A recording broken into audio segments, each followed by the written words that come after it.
The Galactic Confederation of Sentient Species had a classification system for everything. They loved their labels, their categories, their neat little boxes where they could stuff all of existence. It gave them comfort, like children clinging to nightlights because the darkness was just too terrifying to contemplate. And in their grand system of planetary classifications, there existed a category that made every tentacle, appendage, and sensory organ twitch with dread. Death worlds. Earth, of course, was classified as Category 12 on the Hertzog-Plath habitability scale, practically off the charts. A charming little ball of mud where everything, the gravity, the atmospheric pressure, the predators, the microbes, even the freaking plants, seemed designed with one purpose: to kill you in spectacularly efficient ways. The Confederation's xenobiologists had a special term for the native sentient species of such planets. Deathworlders. Terribly creative, those xenobiologists. "You understand the charges against you?" buzzed the magistrate, their translucent exoskeleton glinting under the harsh lights of the tribunal chamber. The magistrates belonged to the Vossic species. Think praying mantis, but with 6 additional limbs and the temperament of a tax auditor who just found you claimed your pet rock as a dependent. The human female stood in the center of the chamber, wrists bound with energy restraints that would have incapacitated most other species. She merely looked annoyed. "I understand you think I committed espionage by walking down a public corridor," she replied, her voice carrying that uniquely human blend of defiance and sarcasm that made most Confederation species deeply uncomfortable. "Which is fascinating, considering I was invited to the diplomatic reception. You were found in a restricted area. I was looking for the bathroom. Your signage is terrible." The magistrate's mandibles clicked in irritation. "Claiming ignorance of our customs is no excuse. The evidence clearly shows I took a wrong turn, and your security tackled a diplomatic guest. If anyone should be on trial here, it's the trigger-happy arthropods who can't design an intuitive floor plan." A ripple of discomfort passed through the assembled aliens. Humans. So emotional, so direct. It wasn't natural. The magistrate raised 2 of their 8 appendages, silencing the murmurs. "The tribunal has reached its decision. Execution would violate the Terran Protection Treaty, and imprisonment would create diplomatic complications." "How thoughtful of you," the human muttered. "Therefore, you are sentenced to exile on Norshack." The chamber erupted in shocked chittering and rumbling vibrations, their equivalent of gasps and whispers. Even the human looked momentarily stunned. "Norshack? The Predator world? That's not legal under Confederation law," she said, her voice finally losing some of its edge. The magistrate leaned forward. "It is not an execution if we simply relocate you to another habitable planet. The treaty does not specify which habitable planets are acceptable for relocation. You're dropping me on a planet of apex predators as a technicality? We are giving you an opportunity to experience a world more like your own," the magistrate replied, with what passed for smugness among the Vocek. "After all, Norshack is only a Category 9. For a Deathworlder like yourself, it should be... what is your human expression? A walk in the park." Nobody caught the irony that humans considered walks in parks to be pleasant, not deadly. The magistrate just thought they were being clever. 3 standard cycles later, a small transport pod punched through the cloud cover of Norshack, its descent thrusters fighting against the planet's hefty gravitational pull. Inside, the human female military specialist Lieutenant Jade Wong sat strapped into a crash seat, mentally reviewing everything she knew about Norshack, which wasn't much. Category 9 Death World. Oxygen-nitrogen atmosphere with higher carbon dioxide levels than Earth. Gravity 1.2 times Earth standard. Home to the Kaysor, a species so aggressive and territorial that the Confederation gave up trying to civilize them centuries ago, and instead designated the entire planet as a preservation zone. Or, as Jade preferred to translate it, too scary for us to colonize, so we'll call it a nature reserve and pretend we're being respectful. The pod's AI spoke in the bland, neutrally pleasant tone that seemed universal for all computerized assistants across the galaxy. Preparing for landing, this unit is programmed to provide you with basic survival equipment as mandated by Confederation Exile Protocol 3149B. How generous. Jade said, watching through the view screen as alien forests rushed up to meet them. What's in the package? A strongly worded note asking the local predators not to eat me? Conan's standard emergency beacon, activated upon your death to notify the Confederation. 1 multi-tool, 1 water purifier, 1 thermal blanket, and an information packet on local flora and fauna. But thoughtful. And how exactly am I supposed to read this information packet? The data is stored in a standard Confederation data, which I can't read because it's calibrated for non-human neurology. Correct. Perfect. The pod shuddered as it engaged its final landing sequence. Jade tightened her restraints and closed her eyes. This wasn't her first crash landing, though it might well be her last. The impact came with a teeth-rattling jolt that made her silently thank the Confederation's obsession with safety protocols, even for people they were essentially executing. When the pod's door hissed open, the first thing that hit her was the smell. Rich, loamy, with notes of something like cinnamon and copper. The air felt heavy, almost wet, pressing against her skin. Through the doorway, she could see an alien forest, bathed in the golden red light of Norshack's sun. A G-class star, slightly older and redder than Sol. The trees, if you could call them that, resembled something between Earth's redwoods and massive mushrooms, with trunks the color of burnt sienna and canopies that spread out like enormous parasols. The ground was covered in what looked like a cross between moss and small ferns, shimmering with an iridescent quality that suggested bioluminescence. It was beautiful, it was alien, and somewhere out there were the apex predators that the Confederation feared enough to leave an entire resource-rich planet untouched. "Survival equipment dispensing now," announced the pod's AI as a small compartment opened next to her seat. "This unit wishes you acceptable survival odds, thanks." I feel so much better now. Jade gathered the meager supplies, securing them in the pockets of her jumpsuit.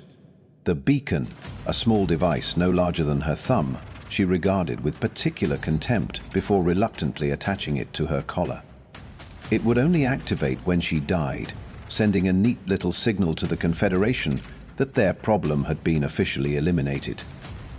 No rescue, just confirmation. This unit will now initiate self-destruct protocol to prevent technological contamination of the preservation zone. Wait, what? Jade spun around. You're blowing up the pod? Correct. You have 3 minutes to evacuate to a safe distance. You could have mentioned that earlier. This unit assumed it was obvious. Confederation Exile Protocol 339B clearly states Jade was already running, putting as much distance as possible between herself and the soon-to-be exploding transport. The uneven ground made her stumble twice, the alien vegetation slippery under her boots. She managed to find shelter behind one of the mushroom tea things, just as a muffled whump sounded behind her, followed by a pressure wave that made her ears pop. "Great," she muttered, peering around the trunk. Where the pod had been was now just a small, smoking crater. No shelter, minimal supplies, and I just announced my arrival to everything within 5 kilometers. Stellar start. The forest around her had gone eerily silent after the explosion, the ambient sounds, which she'd barely registered before, now conspicuous in their absence. It was the kind of silence that anyone who'd spent time in wilderness environments recognized. The silence of creatures hiding, watching, assessing. She was being observed. Straightening her shoulders, Jay did what any sensible human soldier would do in her situation. She picked a direction that looked marginally less threatening than the others and started walking. By the time Norshack's sun began its descent toward the horizon, Jade had covered approximately 8 kilometers, according to her rough estimation. She'd found water, a stream with clear, fast-moving liquid that her purifier indicated was safe to drink, and had identified several plant-like organisms that didn't immediately set off the toxin alerts on her multi-tool. She'd also been stalked for the last 3 kilometers. Whatever was following her was good, very good. But Earth's evolutionary history had gifted humans with pattern recognition skills that bordered on the paranoid. Slight movements in the underbrush, the occasional shadow that didn't quite match the surrounding vegetation, the feeling of eyes boring into her back. As the light began to fade, Jade found herself in a small clearing dominated by one of the larger mushroom trees. Its massive roots created natural alcoves and shelters, and its trunk rose at least 40 meters into the air. The tree appeared to be exuding some kind of phosphorescent sap that gave off a soft blue glow. Convenient for someone about to be caught in alien darkness without artificial light. She made a show of examining the tree, testing the strength of the root structures, all while keeping her other senses alert for her stalker. When the attack came, she was ready. The creature burst from the undergrowth with frightening speed, a blur of midnight steel scales and coiled muscle. It was bipedal, approximately 2 meters tall, with powerful digitigrade legs and a whip-like tail. Its head was vaguely reptilian, with slitted yellow eyes and a jaw that hinged open to reveal multiple rows of serrated teeth. But what caught Jade's attention as she pivoted to face it was the intelligence in those eyes. This wasn't just an animal acting on instinct. This was a thinking predator. It lunged, expecting her to freeze or flee. Instead, she stepped into the attack, using the creature's momentum against it. A quick sidestep, a pivot of her hips, and suddenly 200 kilograms of alien predator was flying past her. Off balance and vulnerable, the creature recovered quickly, spinning with surprising grace. It made a series of clicking sounds, head tilted in what could only be described as confusion. "Yeah, I'm full of surprises," Jade said, settling into a defensive stance. "Want to try again? Or should we call it a draw?" The predator, a Khazor, she presumed, studied her with those unnerving yellow eyes. Then it did something she didn't expect. It spoke. "You. Not. Pray." The words came out rough and halting, clearly not the creature's native language, but recognizable trade speak, the simplified lingua franca of the Confederation. Jade blinked in surprise, but maintained her stance. "No. I'm not prey." The Khazor's head tilted the other way. "What?" "And human. From Earth." "Earth?" The Khaza tested the word, its jaw working around the unfamiliar sound.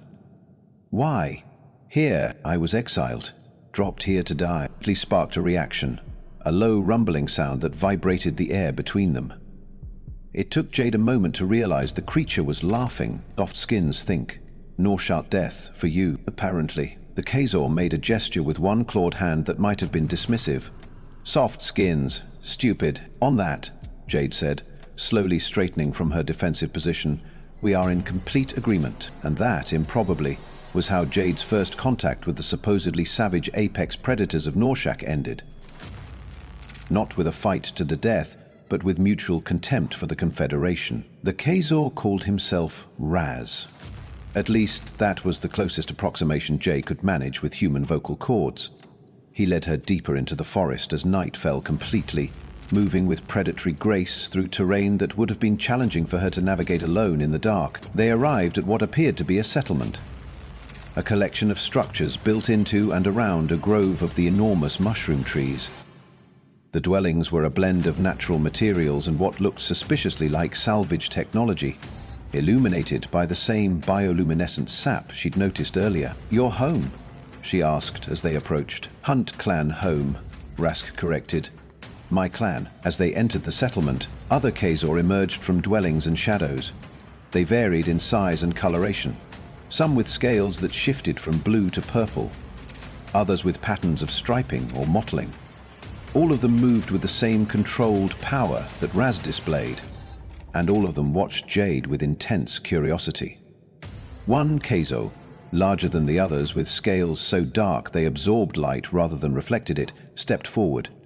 Elaborate scarring decorated their scales in patterns too regular to be accidental. Some kind of cultural marking, Jade guessed. "What prey you bring, Rask?" the large Khazor asked in trade speak, more fluid than Rask's. "Not prey, Hunt Mother," Rask replied. "Strange creature, fights well. Says soft skins left her to die." The Hunt Mother's slitted eyes narrowed as she studied Jade.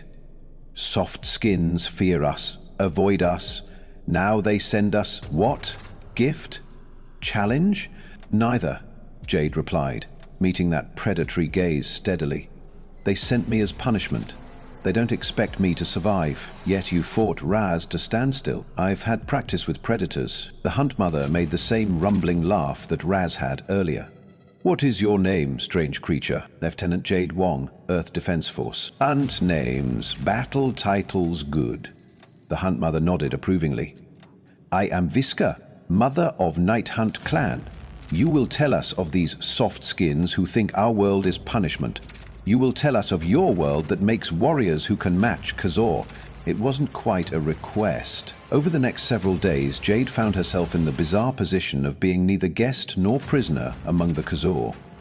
They watched her constantly, studying her movements, her habits, her limitations. She, in turn, observed them, gradually piecing together their society. The Khazor were organized into Hunt clans, each led by a Hunt Mother, who served as both military commander and chief decision-maker. Males, like Razg, formed the bulk of the hunters and warriors, while other Khazor of various designations handled specialized tasks from crafting to cub-rearing. It was a complex societal structure that the Confederation, with their dismissive classification of savage apex predators, had completely overlooked. More surprising was the Khazor's relationship with technology. They weren't technological innovators, but they were excellent scavengers and adapters. The settlement contained salvaged pieces from crashed Confederation ships, repurposed into tools and weapons that blended seamlessly with their more traditional implements. Your people? Jade asked Razg one evening as they returned from a hunting expedition where she demonstrated earth hunting techniques. How do you know trade speak? The Confederation says you reject contact. Razg made a gesture she'd come to recognize as contempt. Soft skins lie. Many ships crash. Some soft skins survive. We learn. We trade. Some clans kill all soft skins. Night Hunt clans smarter. You let them live until they're useful no more, Raz said with the casual brutality that characterized much of Khazor interaction. Then, food, Jade managed not to flinch. And me? Am I food when I'm no longer useful? Rask's yellow eyes studied her. You different. You fight. You hunt. You not fear. Maybe you never stop being useful. It wasn't exactly a heartwarming reassurance, but by Khazor standards, it was practically a declaration of friendship. On her 7th day on Norshack, everything changed.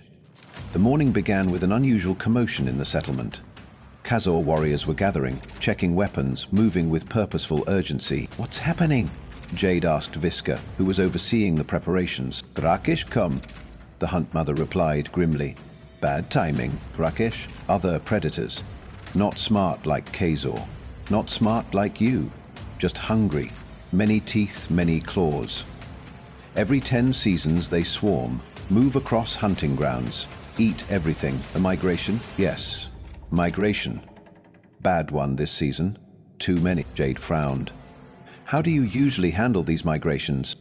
Fight, hide. Lose some hunters. Lose some cubs. Viska's expression was stoic. Grakish too many to kill all. We thin numbers, make them choose easier prey elsewhere. Jade considered this. Let me see your defensive setup. The Hunt Mother hesitated, then nodded. Come. What followed was a crash course in Khazor defensive tactics, which were, to put it charitably, straightforward. They had established fighting positions around the settlement perimeter, places where warriors could engage the Grakish while maintaining some cover. They had stockpiled weapons, a mixture of traditional spears and blades alongside more sophisticated projectile weapons crafted from salvaged technology. What they didn't have was strategy beyond kill as many as possible. How many Grakish are we talking about? Jade asked. Scouts say swarm of hundreds, maybe 1,000. Jade whistled. And how many fighters do we have? 42 hunters. 17 juveniles old enough to fight. Not great odds. Viska's jaw set in a way that communicated determination across species barriers. We survive. Always survive. Maybe we can do better than just survive, Jade said, an idea forming. You said the Grakish aren't very intelligent, right? They're just following migration instincts? Yes. Eat, move, eat more, and they'll avoid areas where they encounter heavy losses, take the path of least resistance? Viska's eyes narrowed thoughtfully. Yes. Water flows downhill. Grakish same. Then we don't need to kill them all, we just need to convince them that going around your territory is easier than going through it. Jade grinned. and I think I know how. What followed was a crash course in human guerrilla tactics for the Khazor. Jade's military background, which had gotten her into trouble with the Confederation in the first place, now proved invaluable. She designed a defense in layers, channeling approaches, bottlenecks, pre-sighted fields of fire, and, most importantly, psychological warfare. Brackish hunt by scent and sound, she explained to the gathered hunters. We're going to give them plenty of both, just not the kind they're expecting. By midday, the settlement had been transformed. The perimeter now featured a complex series of barriers and traps. The bioluminescent sap from the mushroom trees had been collected in quantity and placed in strategic locations. Hunting horns and improvised noisemakers were distributed. Every available projectile weapon was positioned to cover the most likely approach vectors, remember, Jade told the assembled hunters. The goal isn't to stand and fight to the death. It's to hit them hard and fast, make them pay a heavy price for every meter, and convince them that it's easier to go around us than through us. Raz, who had been assigned as her second, translated the more complex concepts for those Khazor whose trade speak was limited. The gathered predators listened with unusual attentiveness. Desperation, it seemed, was a universal motivator for innovation. The Grakish arrived at dusk. They came like a wave of nightmares. Six-limbed creatures, somewhere between insects and reptiles, varying in size from wolf-large to bear-large. Their carapaces gleamed dully in the fading light, and their movements had the jerky, unsettling quality of arthropods. The first wave hit the outer traps, pitfalls and snares that Jade had helped design based on earth-hunting techniques. The Grakish that fell screeched and thrashed, triggering the first part of Jade's psychological warfare. The sounds of distress drew more Grakish forward, right into the prepared killing zones. "Now!" Jade shouted, and the night erupted with sound and light. The collected bioluminescent sap, flung in precisely timed salvos, splashed across the leading Grakish. The sudden bright blue glow disoriented them and, more importantly, marked them clearly for the Khazor hunters with their superior night vision. Hurricane-siles found their targets with brutal efficiency. Simultaneously, the hunting horns and noisemakers created a cacophony that confused the Grakish's auditory senses. The swarm's coordinated front began to fragment as individual creatures reacted differently to the assault on their senses. "Move to phase 2, Jade called, and the Khazor executed the planned withdrawal to the second defensive line, drawing the disoriented Rakesh forward into the next set of prepared positions. The pattern repeated. Strike, disorient, kill, withdraw. Each cycle wearing down the Grakish numbers and morale. By the third hour of the assault, the migration's forward momentum had visibly faltered. The swarm began to split, with many Grakish choosing to circle around the settlement rather than continue the costly direct approach. By dawn, the battle was effectively over. The remaining Grakish had diverted their migration path to bypass the settlement entirely. The ground around the perimeter was littered with Grakish corpses, a gruesome but effective deterrent against any stragglers. The Khazor had suffered losses. 3 hunters dead, a dozen injured, but far fewer than in previous migrations. As the sun rose over Norshack, Jade found herself surrounded by exhausted but victorious predators, their scales covered in the blue glow of sap and the darker stains of Grakish blood. Visca approached, her own scales bearing fresh battle marks. "Your plan worked." Jade, running on adrenaline and fatigue, managed a tired smile. "Humans have been fighting against overwhelming odds for our entire evolutionary history. It's kind of our specialty." The Hunt Mother studied her with those unnerving yellow eyes. "You fought for clan, led hunters, spilled blood, brought victory. I did what I had to do." "No." Visca's voice took on a formal quality. "You did what Hunt Mother does." A ripple of reaction passed through the gathered Khazor. Rask stepped forward, head lowered in what appeared to be deference. "What's happening?" Jade asked, tension creeping back into her posture. "I am old," Visca said simply. "Many migrations I have led, Night Hunt clan. Today, I see new way, better way. Today I see new Hunt Mother." It took Jade a moment to process what was happening. "Wait, you're not suggesting—" "Challenge me," Visca interrupted. "As is right, as is tradition. Challenge you for leadership. I'm not even Khazor. You are warrior. You are Hunter. You bring victory. What else matters? The gathered Khazor were watching intently now, a circle forming around Jade and Visca. Raz caught Jade's eye and made a subtle gesture, a warning, or perhaps encouragement. This isn't necessary, Jade tried again. I'm an exile, a stranger. You are what you prove yourself to be, Visca said firmly. On Norshack, that is all that matters. Now choose, challenge or submit. Jade realized she had stumbled into a cultural cornerstone of Khazor society.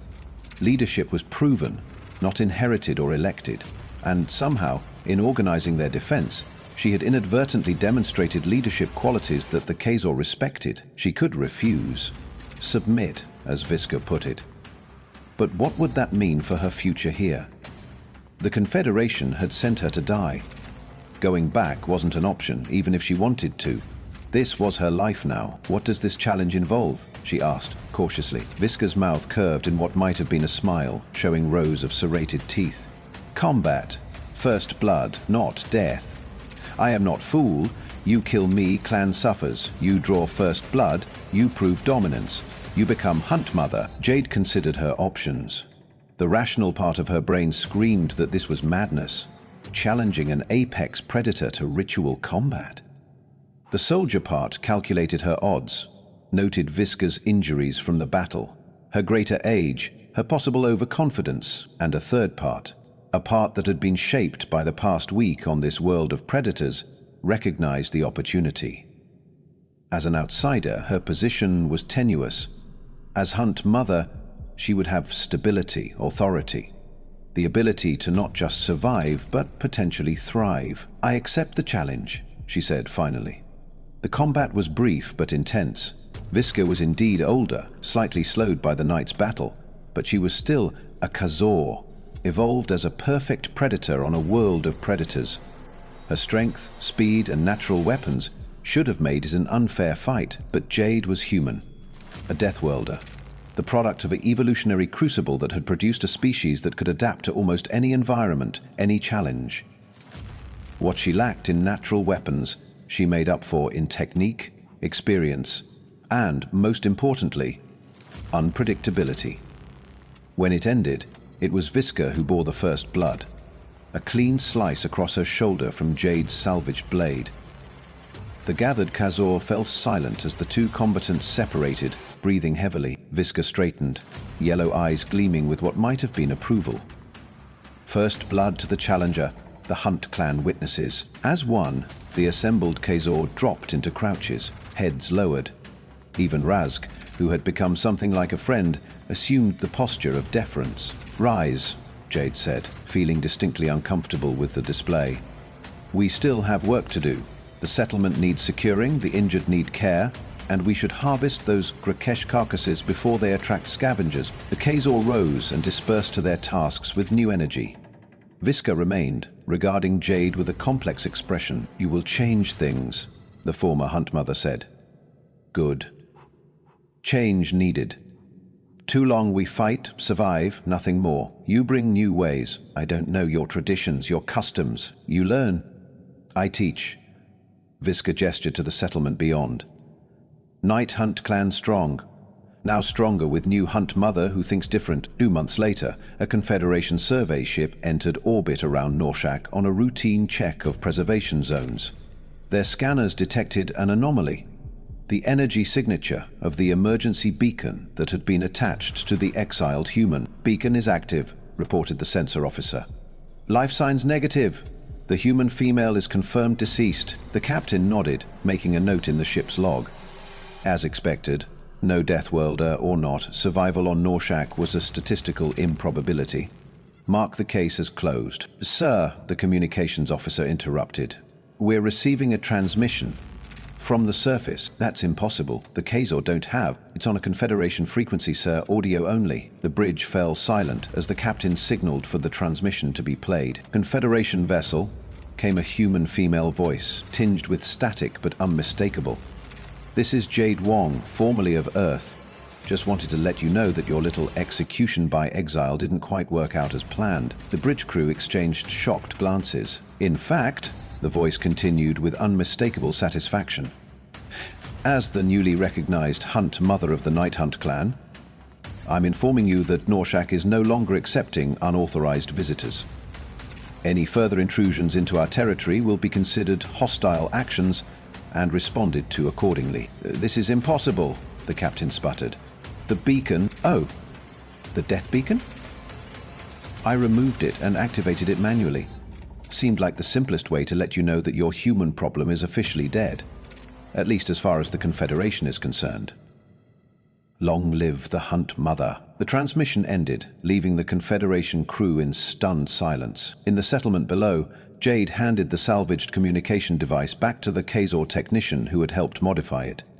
Around her, the Night Hunt clan continued its transformation, integrating human tactical thinking and innovation with Kazor strength and predatory efficiency. They go now?